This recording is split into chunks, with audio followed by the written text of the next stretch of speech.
America. Tom Hand here with Americana Corner. Today we're discussing the Whiskey Rebellion. The most troublesome domestic event during George Washington's 2 terms as president was the Whiskey Rebellion. The root cause of this incident was the first ever internal tax issued by the federal government. Created by Treasury Secretary Alexander Hamilton, it taxed all domestically produced distilled spirits and went into effect in March 1791.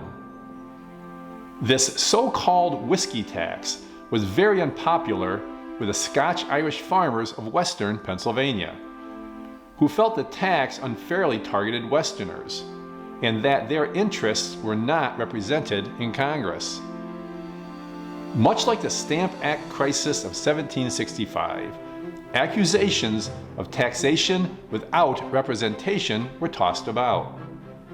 But this time they were directed at the American government instead of the British.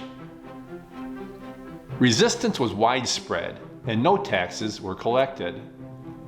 The matter came to a head in July 1794 when 600 whiskey boys burned the home of General John Neville, the local tax inspector.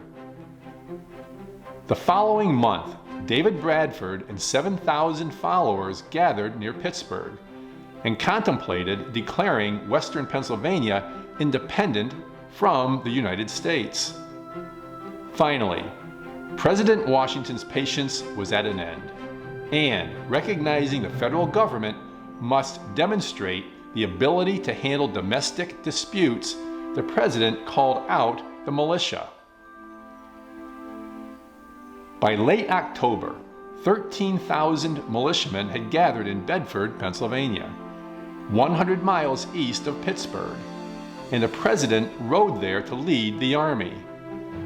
The only time a sitting president has led troops in the field. Realizing they would soon face an overwhelming force, the once defiant whiskey boys melted away and resistance collapsed. President Washington turned the army over to General Light Horse Harry Lee and returned to Philadelphia. Importantly, the president had shown that the new federal government had the will to enforce the laws it had established. Next week, we will discuss the Northwest Indian War. Until next time, may your love of country lead you.